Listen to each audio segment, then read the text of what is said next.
Hi everyone. আজকে লীলা রয়ের যে গ্রুপ সিডির প্র্যাকটিস সেট রয়েছে, তার মধ্যে গ্রুপ সির যে প্র্যাকটিস সেটগুলো রয়েছে, আমরা তার মধ্যে থেকে অঙ্কের যে বিষয়টি রয়েছে সেইটি নিয়ে আলোচনা করব। তাহলে চলো আজকে শুরু করা যাক। প্রথম সেট আমরা শুরু করব। প্রথম সেটের প্রথম অঙ্ক কি বলেছে না, 12 মিটারের 4.5% মান কত। এখানে একটু দেখতে হবে অপশানে কি আছে না, অপশানে সেমিতে অ্যান্সার আছে, তাহলে আমাদেরকে কি করতে হবে, সেমি করে নিতে হবে। তাহলে এখানে নাম্বারিংটা করে দিই 31। তাহলে এখানে 12 মিটারকে আমরা কি করতে পারি, 12 মিটারকে আমরা সেমিতে করব, তাহলে 100 করে নেব। যেহেতু সেমি করছি, মিটার থেকে সেমি করলে 100 দিয়ে গুণ হয়। তার কি বলেছে 4.5%, মানে 4 দুগুণে 8, 9-2 পার্সেন্টটাকে আমরা যখন তুলে দেবো তখন নিচে কি করি, আমরা সবসময় 100 দিয়ে ভাগ করি। তাহলে এক্ষেত্রে দেখো 100 কেটে গেল, 6 দুগুণে 12, 6 নং 54। তাহলে প্রথমের অ্যান্সারটা কি হবে না, 12 মিটারের 4.5%-এর মান হচ্ছে 54 সেমি। তার পরের অঙ্কটা আমরা দেখব। তার পরের অঙ্কটা কি বলেছে না, ডিজেলের প্রতি কেজিতে 12 টাকা থেকে 16 টাকায় বৃদ্ধি পেল, বৃদ্ধির শতকরা হার কত। অ্যাকচুয়ালি ডিজেলের তো আর কেজি হয় না, ডিজেলের লিটার হয়, এক্ষেত্রে একটু মিস্টেক আছে, কিন্তু অঙ্কটা ঠিক আছে। তাহলে এখানে প্রতি কেজিতে প্রতি লিটারে যদি বৃদ্ধিটা হয়, সেটা বৃদ্ধিটা কত হয়েছে না, 12 থেকে 16 হয়েছে। অ্যাকচুয়াল বৃদ্ধি কত হয়েছে না, 4। আমরা সবসময় শতকরা হার, বৃদ্ধির শতকরা হার, এগুলো নির্ণয়ের ক্ষেত্রে সবসময় যে ইনিশিয়াল কোয়ান্টিটি আছে তার উপর নির্ভর করে আমরা শতকরা হার নির্ণয় করি। তাহলে এক্ষেত্রে এর উপর নির্ভর করে, তাহলে আমরা 12 দিয়ে ভাগ করব, করে আমরা কি করব, 100 দিয়ে গুণ করে পার্সেন্টেজটা পেয়ে যাব 4, 3। আর এইটা কাটাকুটি করলে অলওয়েজ 33, 1/3 আসবে। এগুলো মনে রাখতে হবে। ফ্র্যাকশান থেকে পার্সেন্টেজ কনভার্সেশন, এগুলো মনে রাখতে হবে যে 1/3 সমান 33 পূর্ণ 1/3%। চলো পরের অঙ্কটা দেখবো। পরের অঙ্কটা কি বলেছে, পরের অঙ্কটা বলেছে একটি ক্যাম্পে 30 জন বাচ্চার 18 দিনের খাদ্য ছিল।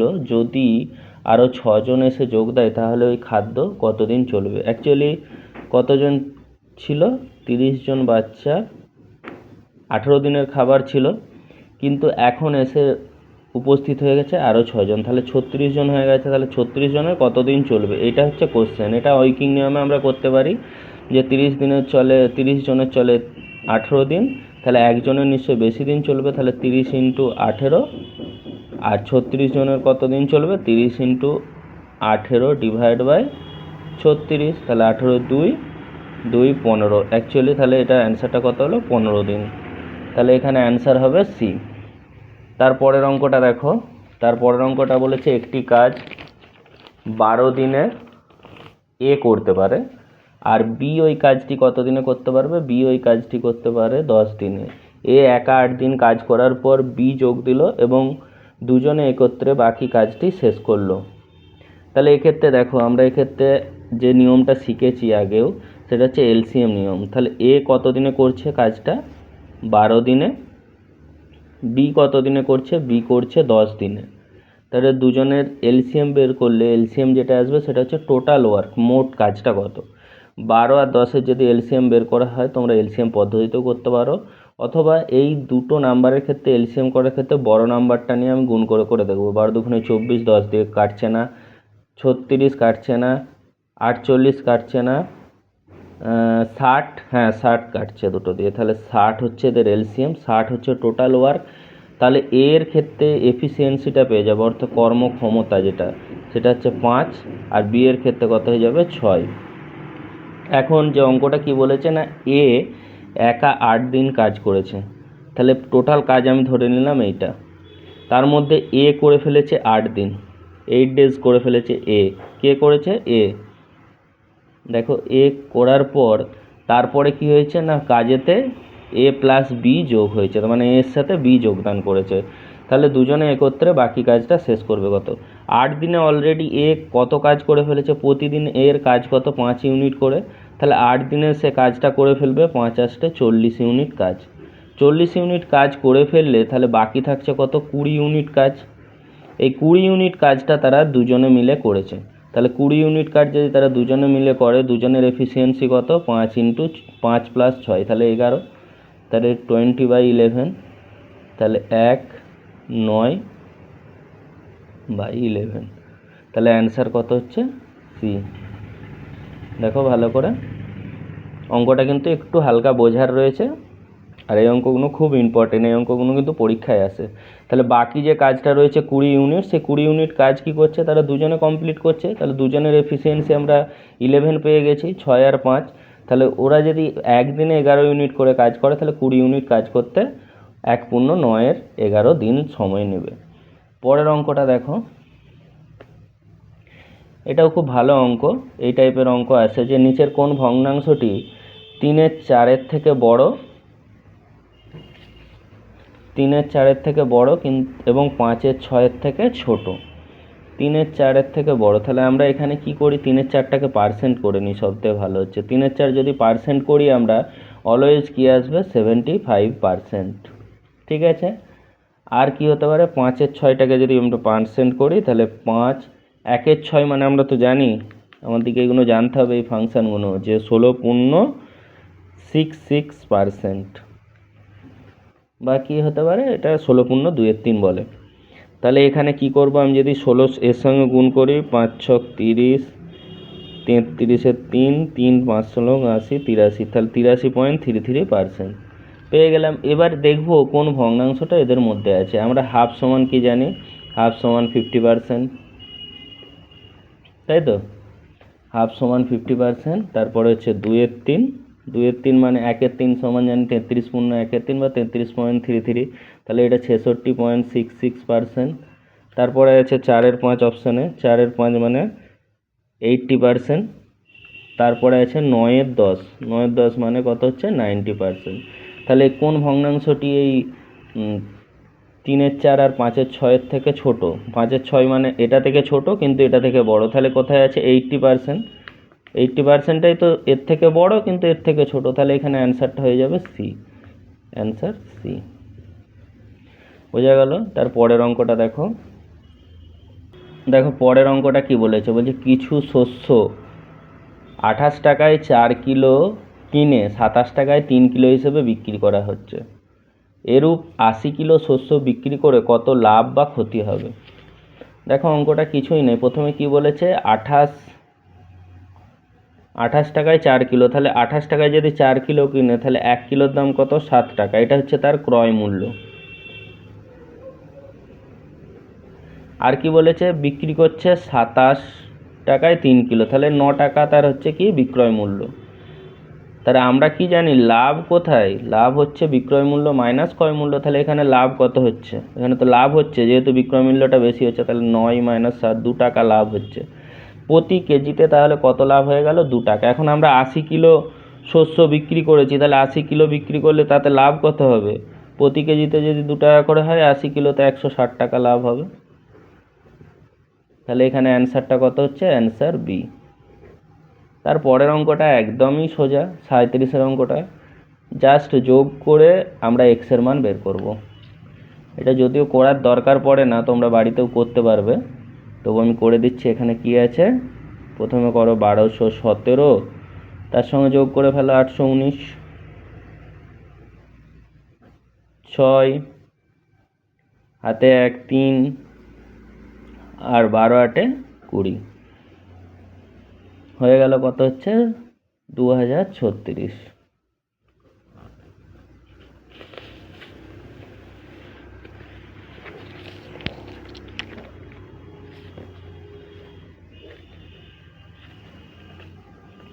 হুম, 2036 আসলো এখানে, 2036 আর 841 আছে, এটা থেকে 724 বিয়োগ করো, 7 1 1, তাহলে এখানে 2036 পেয়ে গেলাম। ওখান থেকে এখানে 117 যোগ করো, 3 7 আর 6 13, 3 হাতে 1, 3 1 4 1 5, 1 2, এটা এদিকে এসে গেল। এবার এটা সমান কি আছে? X plus 1843। তাহলে এক্সের মান কি হবে? 2153 - 1843, 0 1 3, তাহলে 310। 310 কোথায় অ্যান্সার আছে? Answer C, 310। দেখো তার পরের অঙ্কটা কি বলেছে, কোনো আয়তকার কাগজের দৈর্ঘ্য প্রস্থের অনুপাত 7:5।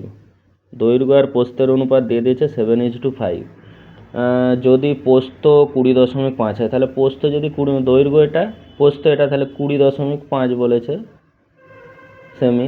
তাহলে এখানে এর সঙ্গে কত গুণ করলে 20.5 হয়? 4.1। তাহলে এর সঙ্গে আমরা কি করব? 4.1 গুণ করে দেবো, 28.7 সেমি। বোঝা গেল ব্যাপারটা? আয়তকার কাগজের দৈর্ঘ্য আর প্রস্থের অনুপাত দিয়ে দিয়েছে, তাদের মধ্যে আবার প্রস্থের মানটাও দেওয়া আছে। তাহলে প্রস্থের মানটা এখানে যেটা আছে 5 বরাবর এটার সঙ্গে সমান, তাহলে 1 বরাবর 4.1। 1 বরাবর যদি আমরা এটা পেয়ে যাই, তাহলে 7-এর সঙ্গে এটা গুণ করলে আমরা পেয়ে যাব কোনটা? দৈর্ঘ্যটা। তাহলে দৈর্ঘ্যের মান কত? অ্যান্সার এ হবে দৈর্ঘ্যের মান। তারপরে কি বলেছে, 24.1 মিটার দৈর্ঘ্যের কাপড় থেকে 1.16 মিটার দৈর্ঘ্যের কতগুলি টুকরো কাটা যাবে? একদমই ইজি অঙ্ক। দেখো সত্যি একদম এগুলো ইজি, কিন্তু এগুলো পরীক্ষার হলে এইগুলোই মিস্টেক হয়ে যায়। 24.12 মিটার মানে হচ্ছে কত? 24, 48, 49/2 মিটার। এবার কতগুলো টুকরো করতে বলেছে সেটা আমাকে বের করতে হবে। তাহলে এই মিটারের টুকরো করতে হবে, 6 মিটার। তাহলে এটা দিয়ে ভাগ করে দাও জাস্ট, 49/2 ডিভাইড বাই 7/6। তাহলে 49/2 ইন্টু 6/7, 7×7 49, 2 3, তাহলে 21টা হচ্ছে অ্যান্সার ডি।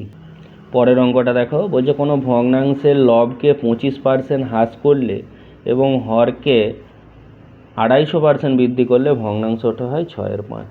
দেখো এটাও ভালো অঙ্ক। আমরা জানি কি কোনো ভগ্নাংশ কি হয়? লব বাই হর, এটা তো জানি। তাহলে এখানে কি বলেছে, যদি আমি এক্স ধরি লবটা আর হরটা যদি ওয়াই ধরি, এখন বলেছে 25% হ্রাস করা হচ্ছে। 25% হ্রাস মানে তোমার হচ্ছে কমে, সব কিছু আমরা কি ধরি? 100% ধরি, তাহলে 25% কমে গেছে মানে 75%। এইটা কি হয়েছে? 250% বেড়ে গেছে, তার মানে 100-র উপর 250, তার মানে কত হচ্ছে? 350% টোটাল বৃদ্ধি হয়ে যে মানটা হচ্ছে। এইটার পরেই বলছে ভগ্নাংশটা কত হচ্ছে? ভগ্নাংশটা হচ্ছে 6/5। বোঝা গেল? 6/5 হলে এবার বলছে আসল ভগ্নাংশটা কত, মানে x/yটা বের করতে হবে। তাহলে এখান থেকে আমি পার্সেন্ট কেটে দাও, 5 দিয়ে কাটলে 70, এইটা যদি আমি কাটি 5 15, 5 14, ঠিক আছে। আর তাহলে আমার অ্যান্সারটা কত হয়ে যাবে?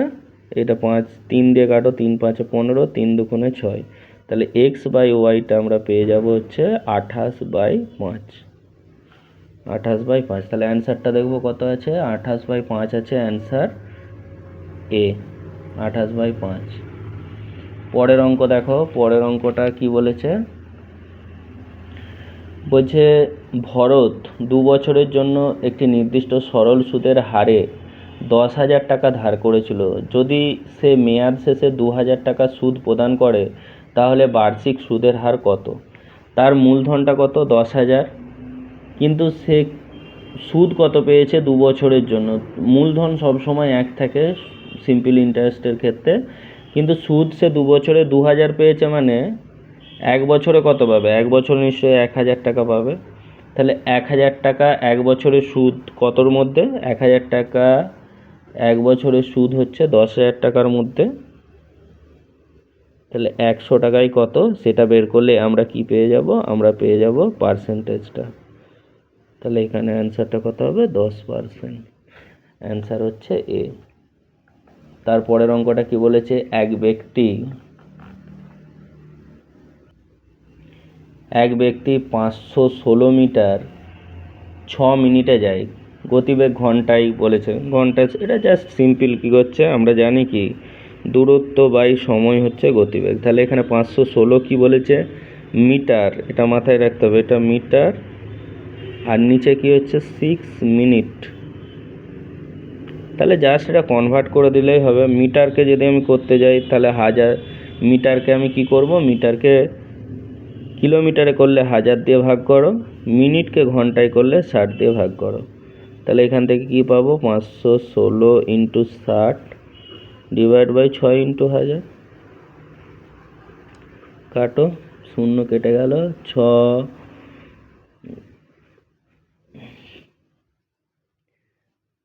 এখানে তো 6 কেটে গেল, তাহলে কত হচ্ছে 5.16 কিমি পার আওয়ার। পরের অঙ্কটা দেখো, পরের অঙ্কটা কি বলেছে, কোনো ব্যক্তির মাসিক আয় 3600 টাকা, তার আয় 12:13 অনুপাতে বৃদ্ধি পেল, অর্থাৎ আগে ছিল 12, এখন হয়ে গেল 13, এখন তার আয় কত? তাহলে এখানে কত ছিল, প্রথমে ছিল 12, হয়ে গেল 13, তাহলে 12 মানে তার মাসিক আয়টাই ছিল 12 বরাবর কার সমান হবে, 3600 সমান। তাহলে এখানে 3 বারং 36, দুটো 0, 300, তাহলে এর সঙ্গে 300 গুণ করো, 3 তেরো 3900। তাহলে এখন তার বৃদ্ধি পেয়ে আয় হয়ে গেছে 3900। অ্যান্সার তাহলে এখানে কি আছে, অ্যান্সার আছে সি। নেক্সট অঙ্ক দেখবো, নেক্সট অঙ্কটা কি বলেছে, নেক্সট অঙ্ক বলেছে একটি ভগ্নাংশের লব তার হরের থেকে কম। লব হরের থেকে কত কম বলেছে, আমরা কি জানি, লব বাই হর। তাহলে এখানে লব কি বলেছে, হরের থেকে 1 কম। তাহলে এখানে যদি আমি হরটাকে x ধরি, এটাকে x-1 ধরবো। এখন কি বলেছে না, লবের সাথে 6 যোগ করা আছে, তাহলে লবের সাথে 6 যোগ করো, লবের সঙ্গে 6 যোগ করার পর ভগ্নাংশটা হয়ে যাচ্ছে 5/4 সমান। তাহলে এটা সমান 5/4। এবার কোনাগুনি গুণ করো না, তাহলে 4x, এখান থেকে 1 কমে গেলে কি হচ্ছে 5, তাহলে 20, আর এখানে 5x, তাহলে x সমান কত, এখান থেকে আসবে 20। দেখো 5x থেকে 4x বিয়োগ করলে 20, তাহলে এখানে কি হবে, ভগ্নাংশটা কত হবে, ভগ্নাংশটা তো আমরা জানি x-1/x, তাহলে এখানে কত হচ্ছে, 20 থেকে 1 বিয়োগ করো, 90/20। তাহলে 90/20 অ্যান্সার কোনটাতে আছে, 90/20 অ্যান্সার আছে, অ্যান্সার ডি। খুব ইজি অঙ্ক, এগুলোতে অত চাপ নেই, কিন্তু পরীক্ষার হলে অনেক সময় কি হয়, এত সোজা অঙ্ক কি আমরা ভুল করে চলে আসি।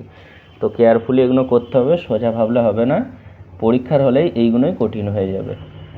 দেখো পরের অঙ্কটা কি বলেছে, এ ও বি একটি কাজ যথাক্রমে 45 দিনে এবং 40 দিনে করতে পারে।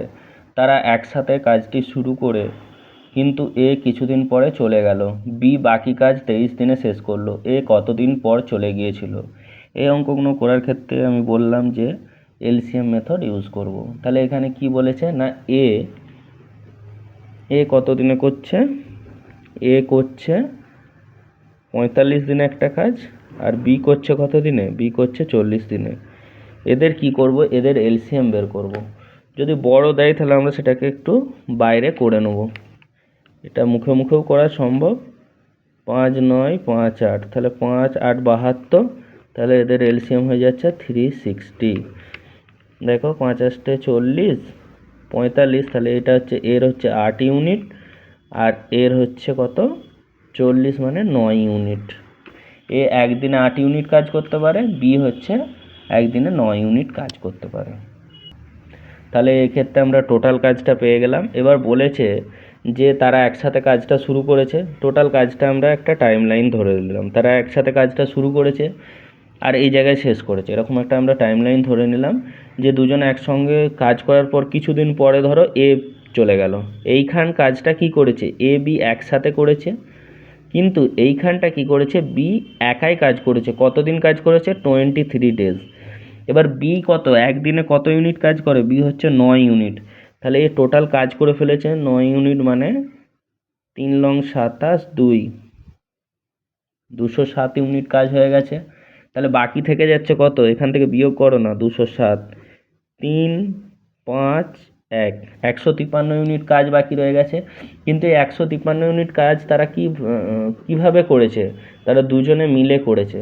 তাহলে দুজনে মিলে করে কত দিনে করেছে সেটা পেয়ে যাবে। 153 ইউনিট কাজ যদি করে দুজনে মিলে 8 আর 9, মানে 17 ইউনিট হচ্ছে এদের টোটাল কাজ করার যে সমতা বা ক্ষমতা যাকে বলে। তাহলে এটাকে যদি আমি ভাগ করি 17 দিয়ে, কত হতে পারে, 7 লং 63, 9 ডেজ। তাহলে এ কতদিন পরে চলে গেছে, তাহলে এ 9 দিন কাজ করার পরে চলে গেছে। 9 দিন এ বি একসাথে কাজ করেছে, তাহলে এই 9 দিন কাজ করার পর চলে গেছে। কিছু নেই, জাস্ট এলসিএম মেথড ইউজ করব। খুব সুন্দর অঙ্ক, এই ধরনের অঙ্ক আসবেই আসবে পরীক্ষাতে।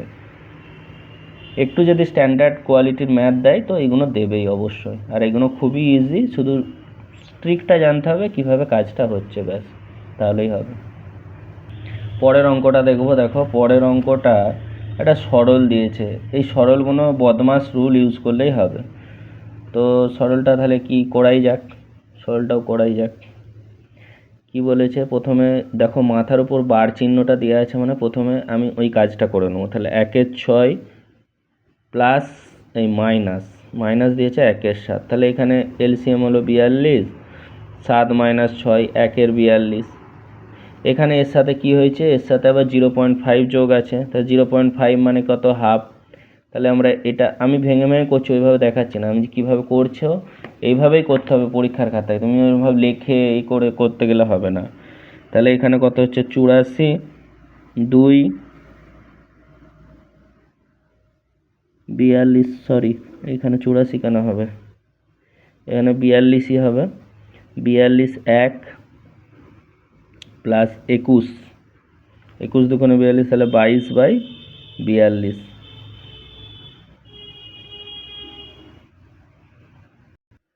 তাহলে এখানে কত হলো, 22কে কাটাকুটি করতে পারো, 11 দুগুণে 22, 21 দুগুণে 42, 11/21। এর সঙ্গে এটা কোথা থেকে বিয়োগ করতে বলেছে না, 4 2 দুগুণে 4, 5-এর 2 থেকে বিয়োগ করো 21। এখানে আবার কত হবে, 42, 21, 1 5-এ 5, 105, 21 2 22। এখানে যদি করো তাহলে 22 বিয়োগ করলে কত হচ্ছে 3, আর এখানে হচ্ছে 2 8, 83/42 আসছে। এর সাথে আবার 3-এর 4 যোগ করতে হবে, 82/42-এর সাথে 3-এর 4, তাহলে এখানে যদি আমি করি 84 আসবে এলসিএম। 4 আর 42-এ 2 দুগুণে 4, 21 দুগুণে 42, 84, 84 এখানে হলে 2, 3 দুগুণে 6,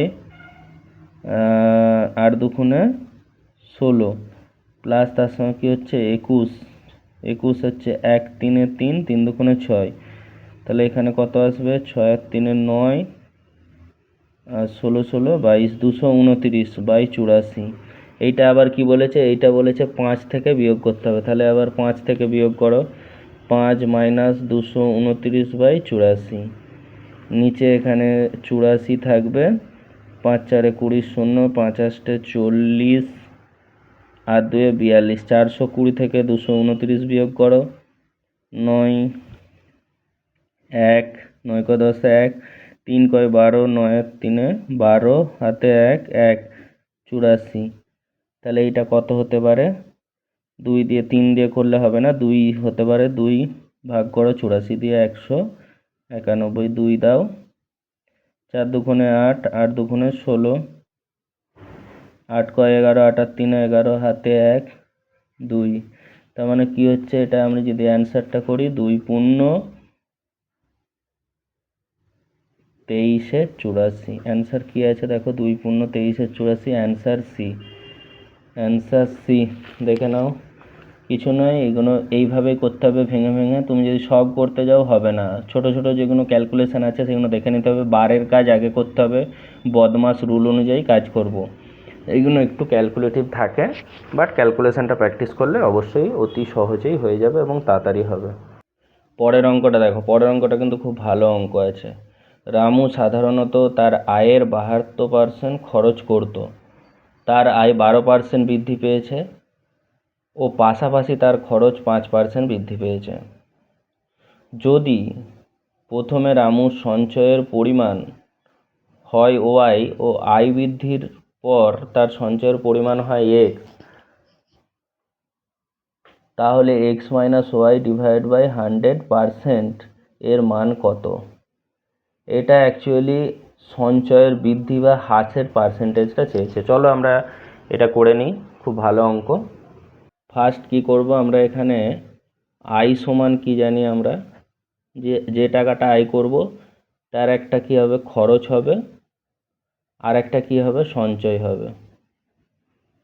এবার আমি যদি এখানে 100 টাকা আয় ধরে নিই, তার কি হচ্ছে 72% কি করছে খরচ করছে সে, তার মানে 72 টাকা খরচ করছে। আর সঞ্চয় তাহলে কত করবে 28 টাকা, ঠিক তো? তাহলে 28 টাকা সঞ্চয় হবে। এখন বলছে তার আয় 12% বৃদ্ধি পেয়েছে। যদি 12% বৃদ্ধি পায়, 100-র উপর 12% বৃদ্ধি হলে 12 টাকা, তাহলে এখন তার আয় কত হয়ে গেছে 112 টাকা। কিন্তু পাশাপাশি তার খরচ 5% বৃদ্ধি পেয়েছে। 5% যদি বৃদ্ধি পায় সেটা খরচের উপর 5%, অর্থাৎ এই যে 72 টাকা তার 5% বের করো। এর 5% যদি তুমি বের করো তাহলে হবে 0, 5 7 35, 36। তার মানে কি হচ্ছে একটা শূন্য কেটে গেল আর একটা রয়েছে আমার 3.6। এই টাকাটা তার বৃদ্ধি পেয়েছে। তাহলে এখন যদি এই টাকাটা বৃদ্ধি পায়, বৃদ্ধি পেয়ে কত হচ্ছে 75.6 প্লাস কি হচ্ছে তাহলে তার যদি 75.6 খরচ হয়ে যায় 112 থেকে, তাহলে তার কাছে এখন কত থাকবে, তাহলে 112 75.6 বিয়োগ করো, যেটা থাকবে সেটাই। 4 হাতে 1, 6 12 তার 6, হাতে 1 8, তাহলে 36 টাকা। তাহলে সে আগে সঞ্চয় করছিল 28 টাকা, যখন সে 100 টাকা কি করছে আয় করছে, কিন্তু এখন বলেছে তার আয়ও বেড়ে গেছে 12%। তাহলে 12% বাড়লে এখন কত হয়েছে আয় 112 টাকা। আর খরচটা বলেছে 5% বৃদ্ধি পেয়ে, তাহলে খরচ যে 5% বৃদ্ধি পেয়ে গেছে সেটা কত হয়েছে 3.6। তাহলে এখন খরচ কত হয়েছে 75.6 টাকা। এবার তাহলে সঞ্চয় কত হবে, এখন ইনকাম করছে এটা, খরচ করছে এটা, সঞ্চয় হয়েছে এটা। আগে তার সঞ্চয় হতো 28 টাকা, এখন হচ্ছে 36.4 টাকা। তাহলে তার সঞ্চয়টা কি হয়েছে বৃদ্ধি পেয়েছে। সঞ্চয়টা কত বৃদ্ধি পেয়েছে দেখো, 36 থেকে 8 বিয়োগ করলে 8 8 16, তার মানে 8.4 বৃদ্ধি পেয়েছে। কার উপর বৃদ্ধি পেয়েছে 28 টাকা ইনিশিয়াল ছিল, তাহলে পার্সেন্টেজটা আমরা বের করে নেব। এই হচ্ছে অঙ্ক। তাহলে এটা কত 0.3, 3 8 84, তাহলে এটা 30%। 30% কি বৃদ্ধি হয়েছে। ভালো করে অঙ্কটা বোঝো। এখানে x minus Y divide by 100 into 100%, মানে এটা আয়ে সঞ্চয়ের বৃদ্ধির পার্সেন্টেজটাই নির্ণয় করতে বলেছে। খুব ইজি অঙ্ক, কিন্তু এইভাবে করলে খুবই সহজ। অন্য পদ্ধতির থেকে অনেক সহজে তুমি করতে পারবে। 100 ধরে করো এবং অ্যান্সার খুব তাড়াতাড়ি চলে আসবে। এটা আমার এখানে করতে যে টাইমটা লাগছে তোমাদেরকে বোঝাতে হয়তো একটু বেশি টাইম লাগছে, কিন্তু যখন তোমরা পরীক্ষার খাতায় এই পদ্ধতি অবলম্বন করবে তখন দেখবে খুব সহজেই তোমরা করে ফেলছো। ক্যালকুলেশন দিকে একটু নজর রেখো, তাহলেই হবে। পরের অঙ্কটা দেখো, নিম্নলিখিত কোন ভগ্নাংশটি বৃহত্তম। একদম ইজি অঙ্ক। দেখো 3 2 সমান কত, 3 2 সমান 1.5, এটা করতে পারি। 7 3 সমান 3 2 6, 1 3 6 18, 2 এরকম আসবে, এটা এরকমই রেখে দাও। তারপর 5 4 4 1 4 2 8 5, 5 4 মানে 1.25, 7 2 3.5। তাহলে এখানে বৃহত্তম কোনটা 7 2, একদম ইজি অ্যান্সার সি।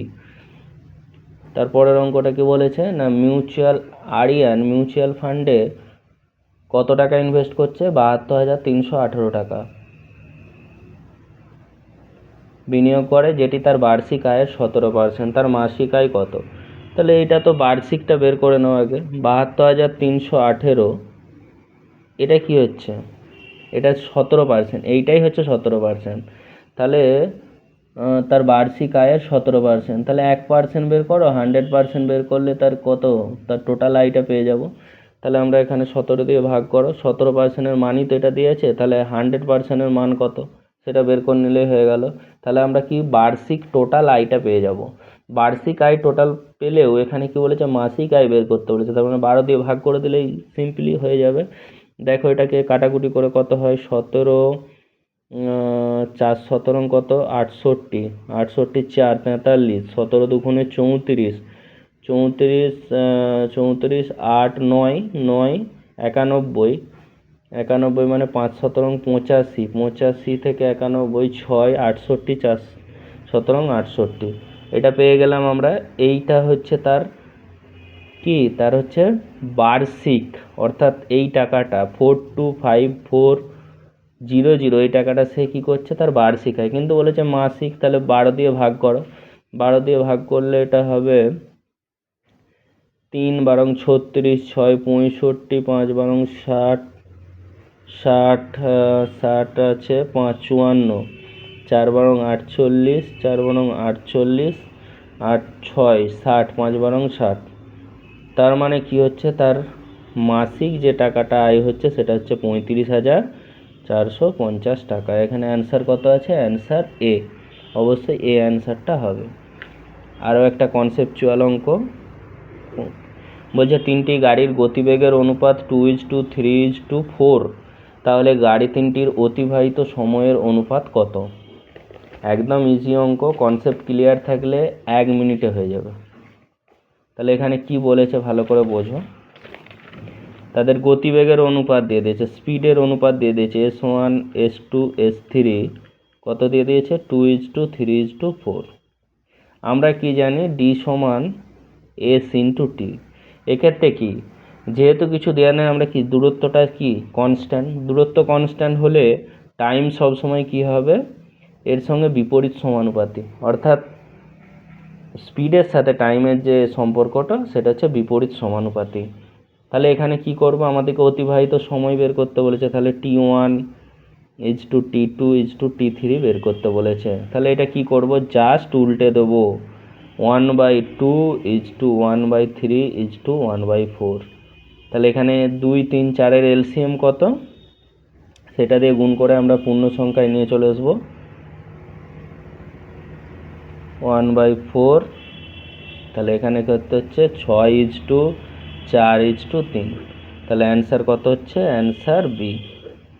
বোঝা গেল। এই যে 20টা অঙ্ক, এই 20টা অঙ্ক করলাম আমরা, কনসেপচুয়ালি ডিসকাস করলাম। পরবর্তী সেট আমরা আবার নিয়ে আসবো, এটা প্রথম সেটটা আলোচনা করে দিলাম।